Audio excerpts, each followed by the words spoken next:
Rampur SIR पूरा होने के बाद अंतिम मतदाता सूची जारी कर दी गई है। जिलाधिकारी अजय कुमार द्विवेदी ने प्रेस कॉन्फ्रेंस कर इसकी जानकारी दी है।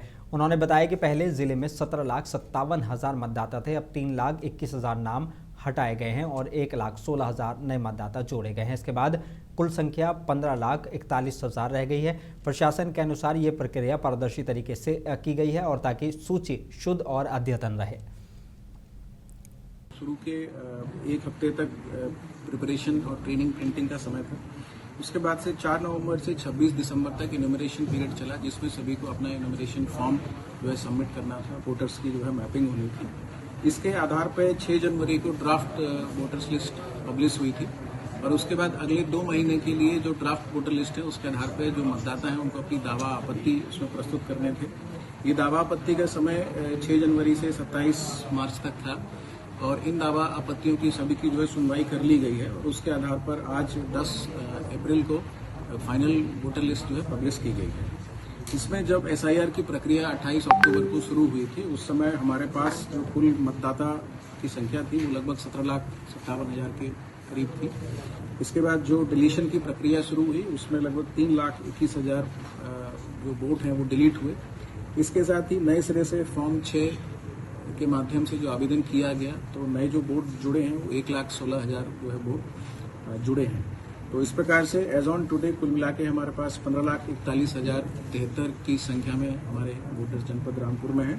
इसमें पुरुष मतदाता 8,37,000 की संख्या है और महिला मतदाताओं की लगभग 7 लाख संख्या है। थर्ड जेंडर के भी 84 व्यक्ति हैं। युवा मतदाताओं की संख्या 26,000 से अधिक है। सीनियर सिटीजन हमारे लगभग 7,000 हैं। दिव्यांग मतदाताओं की संख्या लगभग 15,000 है और लगभग 1,500 सर्विस वोटर्स हैं। सीतापुर में संयुक्त किसान मोर्चा के नेता पिंदर सिंह सिद्धू की देखरेख में बड़ा गांव में बैठक हुई है। इसमें करीब 56 गांवों के किसानों ने हिस्सा लिया है और अपनी समस्याएं रखी हैं। किसानों ने बड़ा गांव में बिजली उपकेंद्र बनाने की मांग को प्रमुख मुद्दा बताया। बैठक में तय हुआ कि 13 अप्रैल को जिलाधिकारी को ज्ञापन दिया जाएगा।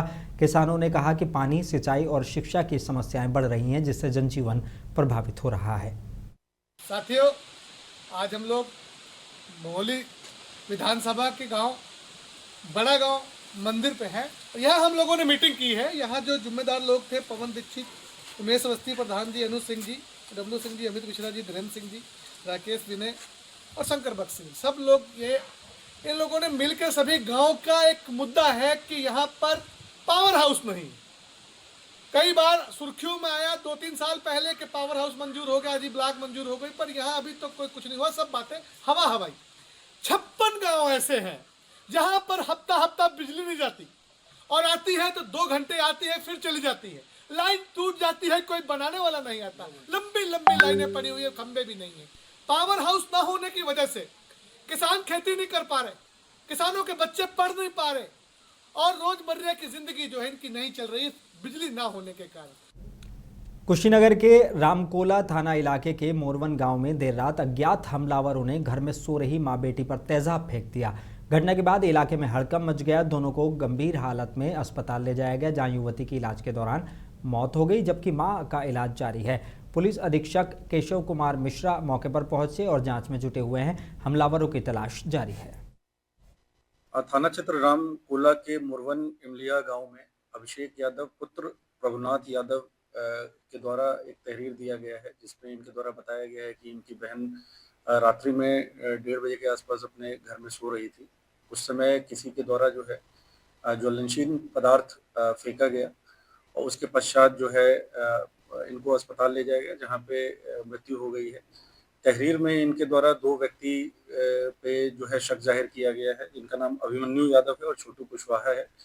पुलिस की जो है 5 टीमें लगी हुई हैं। इनकी शीघ्र गिरफ्तारी के पश्चात जो है अग्रिम वैधानिक कार्रवाई की जाएगी। सुसंगत धाराओं में अभियोग पंजीकृत कर लिया गया है। अग्रिम कार्रवाई की जा रही है। और बिजनौर के नजीबाबाद में इंडियन गैस एजेंसी पर सिलेंडर की किल्लत के चलते उपभोक्ताओं को भारी परेशानी का सामना करना पड़ रहा है। इस दौरान जबरदस्त भीड़ उमड़ रही है। लोग रात से ही लाइन लगाकर सिलेंडर लेने को मजबूर हैं। भीड़ को नियंत्रित करने के लिए पुलिस भी मौके पर मौजूद रही। एजेंसी मैनेजर ने बताया कि सप्लाई कम आने के कारण समस्या बनी हुई है, लेकिन 1 सप्ताह में स्थिति सामान्य होने की उम्मीद है। गैस की कमी से उपभोक्ताओं में नाराजगी देखी जा रही है। मैं तो इतना कहना चाहूँगा, गैस हमारी पूरी कंप्लीट नहीं आ पा रही है। ग्राहक ज्यादा है, गैस की आपूर्ति कम हो रही है। क्या कहना चाहेंगे इन उपभोक्ताओं के लिए जो सप्ताह वो तो लगे 1 हफ्ते में सारी नॉर्मल हो जाएगी धीरे धीरे, क्योंकि 600-700 आदमी आ जाता है, सप्लाई मिल रही 300 सप्लाई, तो 300 आदमी परेशान हो रहे हैं। जिस तरह भीड़ लग रही है और पब्लिक भी आत्मकुला हो रही है, क्या कहना चाहेंगे? वो पब्लिक तो पैनिक हो रही है, पब्लिक तो आपको पता है पैनिक हो रही है बहुत ज्यादा सबको। और झांसी के मऊरानीपुर स्थित ITI कॉलेज में एंटी करप्शन टीम ने बड़ी कार्रवाई करते हुए अनुदेशक रेणु वर्मा को 6,000 रुपए की रिश्वत लेते हुए रंगे हाथ पकड़ लिया। ये कार्रवाई निरीक्षक अरविंद कुमार सिंह के नेतृत्व में की गई है। छात्रों की शिकायत पर टीम ने जाल बिछाया और रकम लेते ही आरोपी को गिरफ्तार कर लिया। इसके बाद उन्हें कोतवाली ले जाया गया। मामले की जाँच जारी है और अन्य लोगों की भूमिका भी खंगाली जा रही है। डेली क्लास अटेंड की जाते रहे। अब CBT एग्जाम के लिए वेरिफिकेशन होते हैं जी, तो वेरिफिकेशन जब करवाने के लिए गए तो मैम ने बोला कि आप लोगों को 5-5 हज़ार रुपये देने पड़ेंगे। ये झांसी की रहने वाली है। अच्छा, फिर क्या हुआ? फिर हम लोगों ने कहा कि मैम हम व्यवस्था करेंगे पैसों की, दे देंगे, बट अभी हमारे पास है नहीं, आप इसमें पैसे कहाँ लगते हैं? अगर कोई लीगल पैसे लगते हो तो हमें उसका प्रूफ दीजिए या रसीद दीजिए। तो उन्होंने कहा नहीं, ये तो जेन्युइन पैसे हैं, ऐसे ही देने पड़ेंगे आपको। अच्छा। गाजीपुर के दिलदार नगर बाजार में टीन शेड के एक गोदाम में जबरदस्त आग लग गई। इस हादसे में अंकित मिश्रा की जलकर मौत हो गई, जबकि लाखों रुपए का सामान भी राख हो गया। मौके पर पहुंची पुलिस और टीम ने कड़ी मशक्कत के बाद आग पर काबू पाया। इस चीज़ की तो पुष्टि नहीं हो पाई कि किस कारण से आग लगी हुई है, मगर हमारे बगलदार हमारे एक डॉक्टर क्लिनिक थे, जो सुनने में आ रहा है कि डॉक्टर अंकित मिश्रा जी थे, जो ग्राम निवासी अरगी के निवासी थे, उन्हीं की हताहत होने की संभावना है। घर परिवार और मोहल्ले के लोगों से आए और जैसे ही फाटक पे आए तो आग जली की धुआं इतनी उठ रही थी कि फाटक से ही दिख रही थी वो सारी चीज़ें। तो दौड़ते हुए मोहल्ले के लोग और सारे लोगों के समर्थन से ये चीज़ें हुई है। उत्तर प्रदेश के रामपुर में खुद को क्राइम ब्रांच का पुलिसकर्मी बताकर अवैध वसूली करने वाले आरोपी को पुलिस ने गिरफ्तार कर लिया है।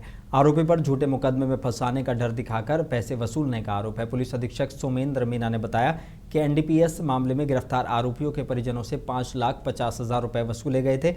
जांच के बाद आरोपी फरहान को पकड़ा गया है, जिसके पास से 4,57,000 रुपये बरामद हुए हैं। मामले की जाँच जारी है। 8/4/2026 को NDPS एक्ट के तहत 4 अभियुक्तों पर कार्रवाई की गई थी। गिरफ्तारी से बचाने के नाम पर अभियुक्त फरहान के द्वारा 5,50,000 की वसूली गिरफ्तार अभियुक्त मुन्ना के परिजनों से की गई थी। इस पर तत्काल टीमें गठित करते हुए इसकी पहचान करते हुए इसको गिरफ्तार किया गया है। ये अपने आप को क्राइम ब्रांच का पुलिसकर्मी बताता था और इस तरह की अवैध वसूली करता था।